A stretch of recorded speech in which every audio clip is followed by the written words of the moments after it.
से किसी ने अदारे के ऊपर मुनज़्ज़म कैंपेन चलाकर खिलाफ उसकी कोई कैंपेन की हो। आप कोई एक इंसिडेंट कोट कर दें। बाजवा साहब, आपको 2018 इलेक्शन में अवाम के मैंडेट की चोरी का हिसाब देना है, इसलिए तो मैं उन किरदारों का नाम लेता हूँ। जनरल बाजवा साहब, आपको इस हुकूमत की तमाम नाकामियों का हिसाब देना है। जनरल फैज साहब, क्यों आपने नवाज शरीफ और उसकी बेटी मरियम नवाज को जेल में रखने की दरख्वास्त। दोस्तों, ये दुनिया चमचों से भरी पड़ी है, क्योंकि अगर आपकी जिंदगी में कोई चमचा नहीं तो आपको जिंदगी जीने का कोई मजा नहीं आएगा।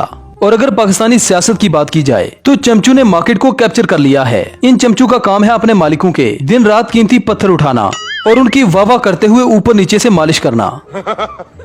जब पाकिस्तानी मार्केट में नया नया मोबाइल आया था तो सबसे बड़ा मसला था चार्जिंग का। मोबाइल फोन की पिन अक्सर खराब हो जाया करती थी, तो चाइना ने फिर इसका एक हल निकाला। उन्होंने पाकिस्तानी कौम के लिए एक ऐसा चार्जर निकाला जिसे डड्डू चार्जर कहते हैं। ये किसी एक स्पेसिफिक फोन की बैटरी को चार्ज नहीं करता, ये हर फोन में लग जाता है। अब आप सोच रहे होंगे कि मरियम औरंगजेब का डड्डू चार्जर से क्या लेना देना। नून लीग में मरियम औरंगजेब का बस एक ही काम है, अपने अकाउंट की मालिश करना और उन्हें चार्ज करते रहना। दोस्तों, आज हम बात करेंगे नून लीग की रहनुमा मरियम औरंगजेब के बारे में, जिसे जूटू की नानी और डड्डू चार्जर के नाम से याद किया जाता है। जैसा काम वैसा नाम। इसका ताल्लुक एक मालशीय घराने से है। मरियम औरंगजेब की वालदा ताहिरा अशरफ होली फैमिली हॉस्पिटल में 8 ग्रेड की मुलाजमा थी, जिसे 1990 में नवाज शरीफ की मां की खिदमत के लिए बतौर नर्स प्राइम मिनिस्टर हाउस में भेजा गया। वहां पर ताहिरा अशरफ को नवाज शरीफ से मोहब्बत हो जाती है।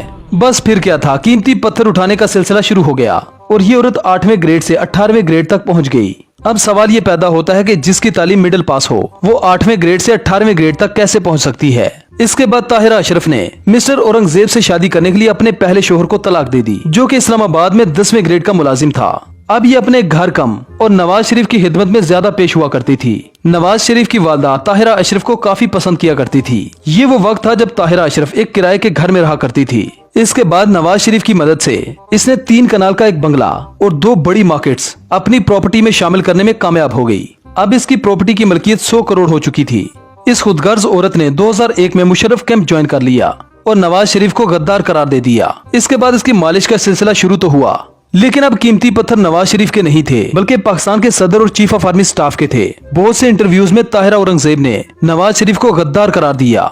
अब ये मुशर्रफ के हक में इंटरव्यू देने लगी और नवाज शरीफ को गंदा, करैक्टरलेस और गद्दार कहने लगी। इस औरत की चालाकी से दुनिया की तमाम लुमड़ियां इंस्पिरेशन लेती थीं। अब जब इसे एहसास हुआ कि फिर से नून लीग की हुकूमत आएगी, तो इसने एक माफीनामा तहरीरी तौर पर नवाज शरीफ को भिजवाया, जिसके बाद इसने फिर से मुस्लिम लीग नून ज्वाइन कर ली। नवाज शरीफ की वालिदा ने इसे माफ कर दिया और इस शर्त पर इसे सेनेटर बना दिया कि वो दोबारा नवाज शरीफ को धोखा नहीं देगी और अब की बार मालिश जरा सरसों के तेल से करेगी। 2013 में नवाज शरीफ की वालिदा ने नवाज शरीफ को ये हुक्म दिया कि ताहिरा औरंगजेब की बेटी मरियम औरंगजेब, जिसने अभी तक ग्रेजुएशन भी नहीं की थी, उसे सेनेट में एक सीट दे दी जाए ताकि मालिश का ये सिलसिला जारी रहे। अब दिल का मामला था, नवाज शरीफ ने ताहिरा औरंगजेब की बेटी मरियम औरंगजेब को एक सीट तोहफे के तौर पर दे दी। मरियम औरंगजेब ने भी अपनी मां का मिशन जारी रखा और नून लीग की मालिश अपनी मां से भी बेहतर करने लगी। जरा सोचें कि जिनके पास 1990 में घर भी नहीं था, आज रावलपिंडी में सबसे बड़े जागीरदार बनकर बैठे हैं। 2022 में इनकी जायदाद तकरीबन 200 करोड़ के करीब है। मरियम औरंगजेब अपनी मां का वो कर्ज उतार रही है जो एहसानात नवाज शरीफ ने इसकी मां पर किए थे। पाकिस्तानी कौम मरियम औरंगजेब से किस तरह से उम्मीद रख सकती है कि ये नून लीग की मालिश छोड़कर पाकिस्तान की बेहतरी के लिए सोचेंगी। जिनकी परवरिश ही हराम के पैसे से हो, वो इंसान ईमानदार कैसे हो सकता है। ये वाहिद नून लीग की ऐसी रहनुमा है जिसे कोई वारदात आगे से डाल देता है, कोई पीछे से। और उनको ये बताना चाहती हूँ कि इनसे बच कर रहें। ये लोग वारदात पीछे से डालते हैं और आगे तमाशे करते हैं। मतलब इनकी हिर्स भरी नजरें पैसे के ऊपर होती है। अगर इनका कोई सुत्थन भी ले जाए तो इन्हें कोई परवाह नहीं। कौन है ये लोग,